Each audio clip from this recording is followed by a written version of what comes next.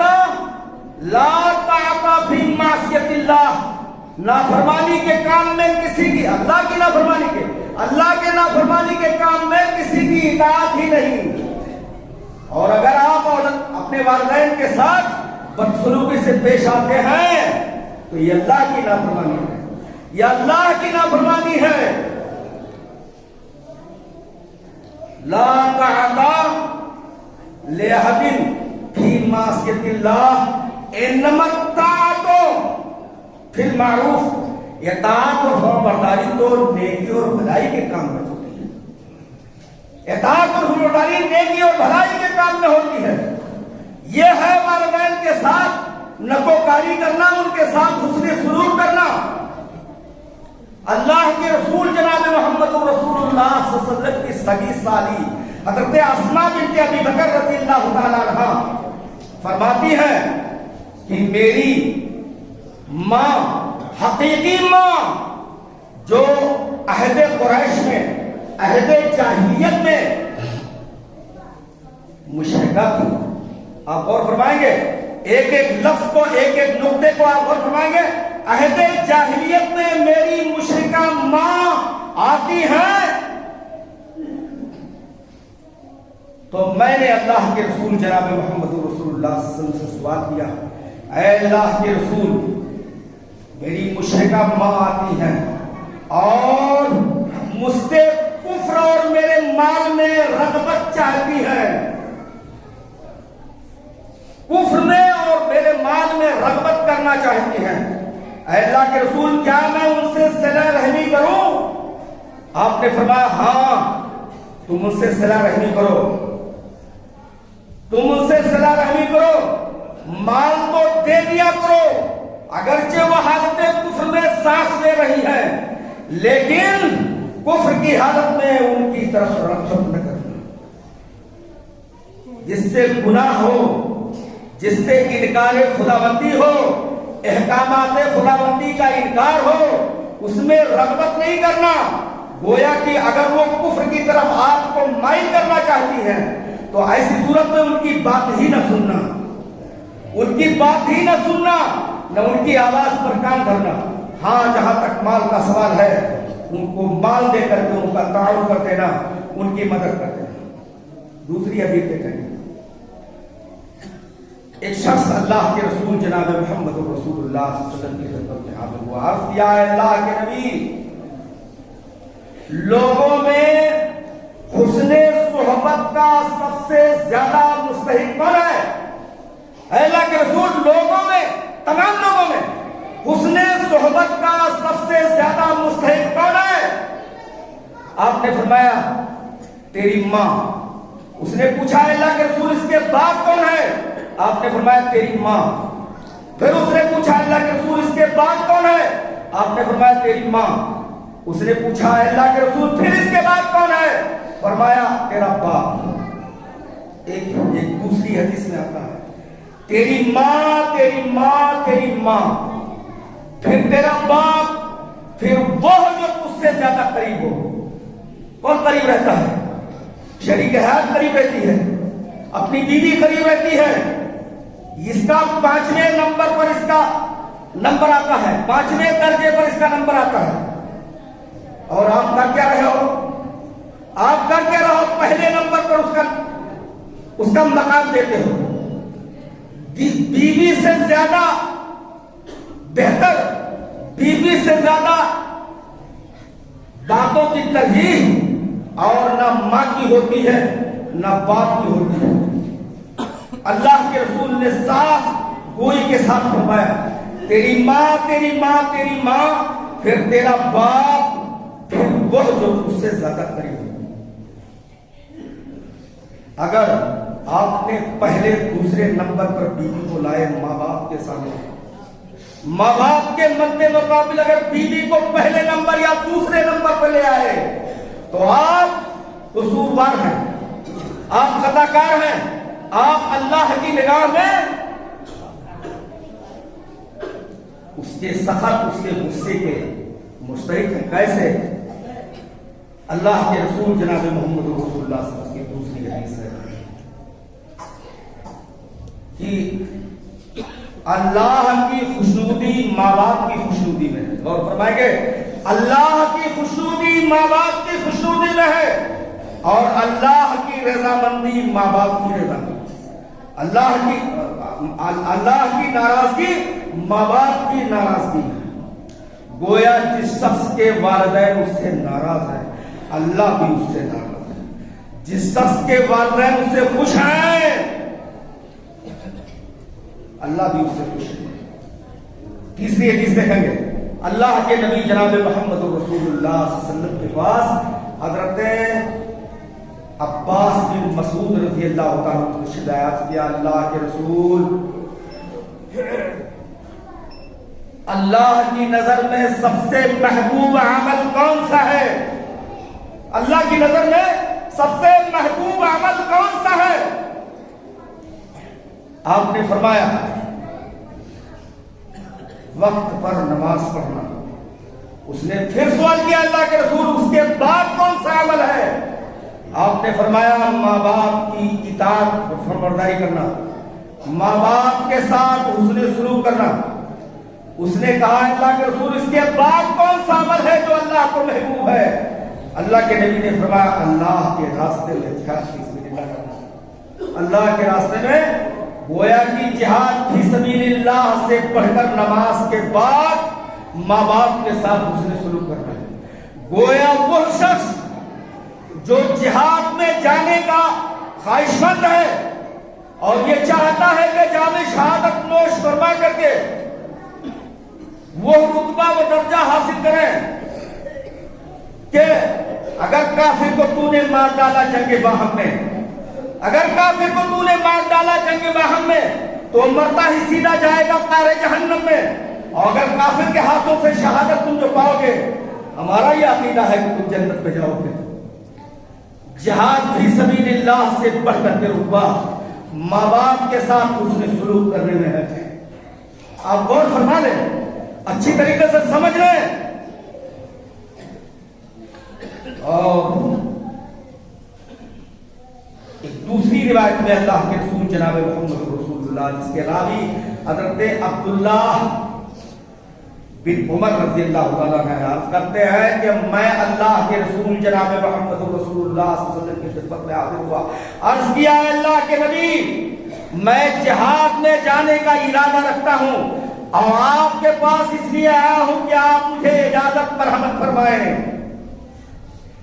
آپ نے فرمایا تمہارے والدین ہیں باحیات؟ اس نے جواب دیا ہاں اللہ کے رسول ہمارے والدین زندہ ہیں۔ فرمایا جاؤ ان کی خدمت کر کے، جاؤ ان کی خدمت کر کے جہاد جیسے عمر کے سلسلے میں جہاد کا ثواب حاصل کرتے ہیں، جاؤ ان کی خدمت کر کے جہاد کا ثواب حاصل کر لے، جہاد کا ثواب اپنے نام اعمال میں درج کروائے۔ ایک دوسری روایت میں آتا ہے کہ ایک شخص اللہ کے رسول کی خدمت میں حاضر ہوا، عرض کیا اللہ کے رسول میں جہاد میں جانا چاہتا ہوں، آپ مجھے اجازت فرما دیں۔ آپ نے فرمایا تیری ماں ہے؟ فرمایا ہاں اللہ کے رسول میری ماں ہے۔ فرمایا جا اس کی خدمت کر کے، اس کی خدمت کر کے جہاد کا رتبہ اور جہاد کا درجہ حاصل کر۔ ایک دوسری روایت میں ہے حضرت معاویہ بن جاہمہ رضی اللہ تعالیٰ عنہ اللہ کے رسول جناب محمد رسول اللہ صلی اللہ علیہ وسلم کی خدمت میں حاضر ہوئے، عرض کیا اللہ کے رسول اے اللہ کے رسول میں جہاد کرنا چاہتا ہوں، آپ مجھے جہاد کی اجازت دے دیں۔ آپ صلی اللہ علیہ وسلم نے فرمایا تیری ماں ہے؟ اس نے کہا ہاں اللہ کے رسول میری ماں باحیات ہے۔ فرمایا جا ان کی خدمت کر، اس لیے کہ جنت ان کے قدموں کے نیچے ہے۔ کیا مطلب؟ جا ان کی خدمت کر، جنت ان کے، گویا کی جہاد سے اللہ کے رسول نے منع فرمایا ماں باپ کی خدمت اور ان کے ساتھ سلوک کرنے کے۔ فرمایا جا ماں کی خدمت کو لازم پکڑ، کیونکہ جنت اس کے قدموں کے نیچے ہے۔ مطلب اس کا یہ ہے کہ جس طریقے سے قدم کے نیچے کی مٹی پاؤں سے مس کرتی ہے، قربت ہے اس مٹی سے پیر کی، اتنا اس سے زیادہ قریب تمہارے لیے جنت ہے اگر تم ماں باپ کے وفاشیار، اگر تم ماں باپ کے خدمت گزار ہو۔ جتنی مٹی پاؤں سے قریب ہے اتنا جنت اس اولاد سے قریب ہے جو اپنے والدین کا خدمت گزار ہو ہے۔ آؤ میں آپ کو اور آگے لے چل رہا ہوں۔ اللہ کے رسول جناب محمد رسول اللہ صلی اللہ علیہ وسلم نے فرمایا وہ شخص بڑا بدنصیب ہے، وہ نوجوان بڑا بدنصیب ہے جو اپنے والدین کو بڑھاپے کی حالت میں یا ان میں سے کسی ایک کو بڑھاپے کی حالت میں پائے اور جنت میں داخل نہ ہو۔ گویا نماز بھی پڑھتا ہے آدمی، اگر ماں باپ کا نافرمان ہے تو جنت میں نہیں داخل ہو سکتا۔ یہ مسلم شریف کی روایت ہے، بخاری کی روایت ہے، وہ جنت میں داخل نہیں ہو سکتا وہ اولاد۔ فرمایا کہ بات یہ ہے کہ اللہ کے رسول خطبہ دینے کے لیے جمعہ کے دن منبر کے پہلے زینے پر قدم رکھا۔ فرمایا خاک آلود ہو اس شخص کی ناک۔ خاک آلود ہونے کا مطلب ہے ذلیل ہو جائے، برباد ہو جائے، وہ شخص رسوا ہو جائے سماج میں اور پوری دنیا میں اس کی بے عزتی ہو جائے۔ خاک آلود ہو جائے اس کی ناک جو بڑھاپے کی عمر میں اپنے والدین کو پائے اور جنت میں داخل نہ ہو پائے، جنت میں داخل نہ ہو پائے، وہ شخص ذلیل و خوار ہو جائے پوری دنیا میں۔ اگر عزت ہی نہیں ملے گی تو پھر زندگی کس کام کی ہے؟ بڑی صفائی کے ساتھ بات کرتا ہوں، عزت ہی نہیں ملے گی تو پھر دنیا میں زندگی کس کام کی؟ بیکار زندگی ہے۔ آؤ اللہ کے رسول جناب محمد رسول اللہ صلی اللہ علیہ وسلم کو اللہ تعالیٰ نے معراج بلایا۔ آپ صلی اللہ علیہ وسلم اللہ تعالیٰ سے ملاقات کیے اور جنت اور جہنم کو بھی دیکھا تاکہ میرے بندوں کو جا کر کے دنیا میں جنت کی خوشخبری سنائے۔ اس لیے اللہ نے جنت کو دکھلایا اور جہنم کو اس لیے دکھایا کہ جہنم کے عذاب سے ڈرائے۔ اللہ تعالیٰ نے آپ کو اسی مقصد کے لیے جنت اور جہنم دونوں کو دکھلایا۔ دیکھا کہ ایک شخص کے قرآن کی تلاوت کی آواز آ رہی ہے، جنت میں ایک شخص کے قرآن کی تلاوت کی آواز آتی ہے۔ آپ صلی اللہ علیہ وسلم نے پوچھا کرو گے جنت سے یہ آواز کس کی ہے؟ میرے کچھ بھائی کہتے ہیں اللہ کے رسول عالم الغیب تھے۔ اگر عالم الغیب تھے تو کرو گے جنت سے کیوں پوچھا اللہ کے نبی نے کہ کس کی آواز ہے؟ آپ کو معلوم ہو جاتا کہ یہ حارثہ بن نعمان کی آواز ہے، یہ حارثہ بن نعمان کی آواز ہے۔ لوگ بتایا کرو گے جنت نے کہ یہ حارثہ بن نعمان ہے۔ فرمایا یہ ان کی ماں کے ساتھ نکوکاری کا یہی تو فائدہ ہے۔ آپ نے فرمایا یہ ان کی ماں کے ساتھ نکوکاری کا یہی تو فائدہ ہے۔ اور جو شخص اپنے والدین کے ساتھ نکوکار ہوتا ہے اس کا صلہ جنت کے سوا کچھ نہیں ہوتا، جنت کے سوا کچھ نہیں ہوتا۔ اللہ کے رسول جناب محمد رسول اللہ صلی اللہ علیہ وسلم کی خدمت میں ایک شخص حاضر ہوا، عرض کیا اللہ کے رسول میں نے بہت بڑا گناہ کیا ہے، گناہ کبیرہ کیا ہے۔ اور فرمائے کہ میں نے گناہ کیا ہے اور گناہ کبیرہ کیا ہے، کیا میرے توبہ کی قبولیت کا کوئی راستہ ہے؟ آپ نے فرمایا تیری ماں ہے؟ اس نے کہا اللہ کے رسول میری ماں کا انتقال ہو گیا۔ فرمایا تیری خالہ ہے؟ فرمایا ہاں اللہ کے رسول میری خالہ ہے۔ فرمایا جا، جس طرح ماں کے ساتھ نیکوکاری کا تجھے حکم دیا گیا ہے، ٹھیک اسی طریقے سے خالہ کے ساتھ اس نے سلوک کرنا، خالہ کے ساتھ نیکوکار رہنا۔ تیرے گناہ کے کفارہ کے لیے اور تیرے توبہ کی قبولیت کے لیے اللہ تعالیٰ راستہ بنا دے گا، تیرے توبہ کی قبولیت کے لیے اللہ راستہ بنا دے گا۔ جا اپنے خالہ کی خدمت کو لازم پکڑ۔ اللہ کے رسول جناب محمد رسول اللہ صلی اللہ علیہ وسلم کی دوسری روایت ہے،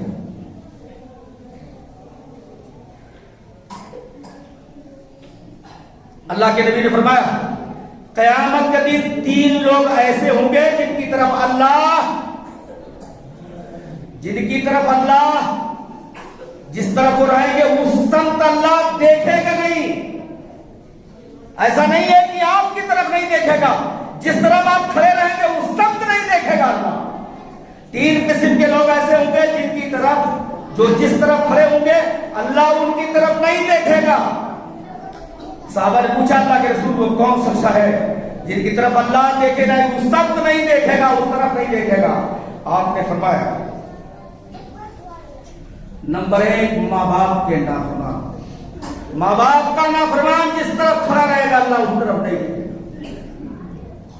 نمبر 2 وہ آدمی جو شراب پیتا ہے جس سمت کھڑا رہے گا اللہ اس طرف نہیں دیکھے گا۔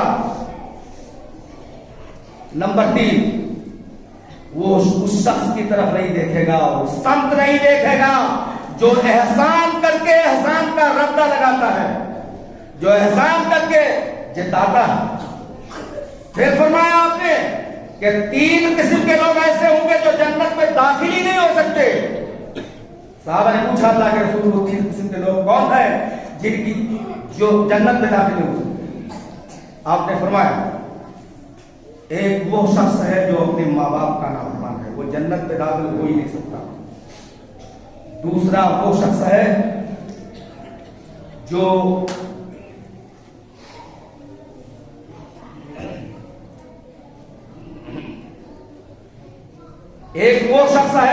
جو ماں باپ کا نافرمان ہے اس کی طرف نہیں دیکھ سکتا۔ دوسرا وہ شخص دوسری وہ عورت وہ ہے جو مردوں کے ساتھ مشابہت کرتی ہے، مرد مردانہ لباس پہنتے ہیں تو عورت بھی مردانہ لباس پہنتی ہے، جو مردوں کے ساتھ جو عورت مشابہت کرتی ہے وہ جنت میں۔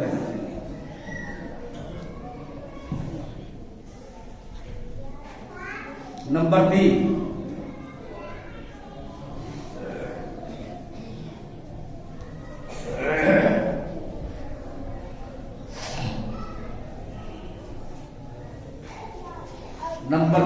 دیوس آدمی جنت میں داخل نہیں ہو سکتا ہے،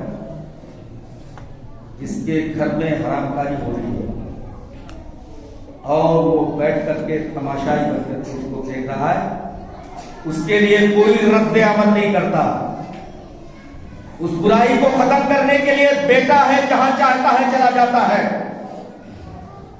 بچیاں ہیں عورتیں ہیں جہاں چاہتی ہے چلی جاتی ہیں۔ دیوس انسان جس کے گھر میں حرام کاری ہو رہی ہو، جوا تاش، اس سمت جب کبھی جاتا ہوں گھر کی طرف تو دیکھتا ہوں نوجوانوں کا ایک بہت بڑا جتھا جوا تاش کھیلنے میں مشغول رہتا ہے۔ یاد کرو جس گھر میں جوا تاش کے کھلاڑی ہوتے ہیں اس میں رحمت کے فرشتے نہیں جاتے ہیں، اور حکم یہ ہے کہ وہ شخص تاش کے پنوں کو نہیں الٹ رہا ہے، وہ اپنے دونوں ہاتھوں میں سور اور خنزیر کا خون لگا رہا ہے۔ مسلمان بچے ہو، اس لیے ان ناجائز حرکتوں سے پرہیز کرو، ناجائز حرکتوں سے باز آ جاؤ۔ اتنی حرام چیز اللہ کے رسول نے فرمایا وہ دونوں ہاتھوں میں خنزیر کا خون لگتا ہے۔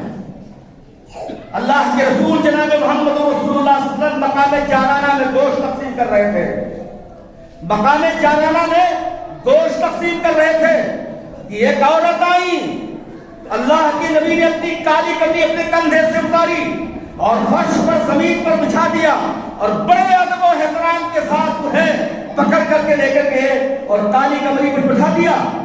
صحابہ نے پوچھا کون سی عورت ہے؟ معمولی سی عورت ہے. اللہ کے رسول نے اس کے احترام کے لیے کالی کملی اپنی بچھا دی ہے. بتایا گیا کہ یہ آپ کی رضائی ماں صہیبہ ہے. یہ آپ کی رضائی ماں صہیبہ ہے جو آمنہ کے بعد جنہوں نے آپ صلی اللہ علیہ وسلم کو دودھ پلایا تھا. آپ یہی غور فرمائیں آپ کی کالی کملی کا کیا درجہ ہے, آپ کی چادر کا کیا رتبہ ہے. جبکہ صحابہ کرام اکثر بیشتر یہ تمنا کرتے تھے اور خواہش کرتے تھے کہ کاش کے آپ کی چادر مبارک مجھے مل جاتی اور مر جانے کے بعد اپنے متعلقین سے کہہ دیتا اس چادر کو, آپ صلی اللہ علیہ وسلم کی چادر کو میرے کفن میں استعمال کروا دینا. ہو سکتا ہے آپ صلی اللہ علیہ وسلم کی چادر کی وجہ سے قبر کے عذاب میرے ہلکے ہو جائے اور قبر کے عذاب سے بچ جاؤں, چھٹکارا پا جاؤں اس چادر کو. وہ چادر آپ نے اس خوبصورت بڑھیا کے لیے استعمال کروایا. فرمایا آپ نے یہ میری رضائی ماں, حقیقی ماں نہیں, رضائی ماں جس نے ماں کے علاوہ کسی کو کسی بچے کو دودھ پلایا ہو وہ رضائی ماں کہلاتی ہے. جب آپ صلی اللہ علیہ وسلم نے اپنے رضائی ماں کا حق اس طریقے سے ادا کیا اور رضائی بہن کا حق آپ دیکھیں. ایک مرتبہ حضرت شیمہ حلیمہ سعدیہ کی بیٹی آپ صلی اللہ علیہ وسلم کے حضور حاضر ہوئی. آپ صلی اللہ علیہ وسلم نے ان کے لیے بھی چادر بچھا دیا. لوگ حیرت میں پڑ گئے کون ہے یہ نوجوان عورت, کون ہے جس کے لیے اللہ کے رسول نے اپنی چادر بچھا دی ہے. آپ صلی اللہ علیہ وسلم نے فرمایا تم نہیں جانو گے جب حلیمہ سعدیہ میرے غریب گھر سے مجھ کو لے کر کے گئی تھی اور اپنے گھر پہنچایا تھا, یہی شیمہ ہے جو مجھ کو پیٹھ پر لادے پھرا کرتی تھی اور مجھے لوریاں دیتی تھی. اس وقت پردے کا حکم نہیں تھا. شیمہ سے عرض کیا میری بہن شیمہ ذرا اپنی پشت کے کپڑے کو اٹھاؤ اور لوگوں کو دکھا دو, صحابہ کو دکھا دو کہ یہی وہ شیمہ ہے. اللہ کے رسول کو گھوٹیاں کھلاتی تھی جس کی وجہ سے شیمہ کے پشت میں آپ صلی اللہ علیہ وسلم کی گھوٹیاں کھلانے کے گٹھے بن گئے تھے. جیسے نماز کی حالت میں سجدے کی بنیاد پر گٹھے بن جاتے تھے ایسے گولوں کھلانے کی وجہ سے شیمہ کے گٹھے بن گئے تھے. ایک رضائی ماں, ایک رضائی بہن کا حق اس طریقے سے اللہ کے رسول نے ادا فرمایا. آپ غور فرمائیں گے پھر حقیقی ماں کا, پھر حقیقی والدین کا کیا رتبہ, حقیقی والدین کا کیا رتبہ ہوگا. ایک دوسری حدیث ہے اللہ کے رسول اللہ سے دعا ہے اللہ تعالیٰ والدین کے ساتھ اس نے سلوک کریں. کسی دوسری زندہ صحبت باقی ہے. ان اللہ ملائکتہ یصلون علی النبی الذین آمنوا صلوا علیہ وسلم تسلیما. اللهم صل علی محمد وعلی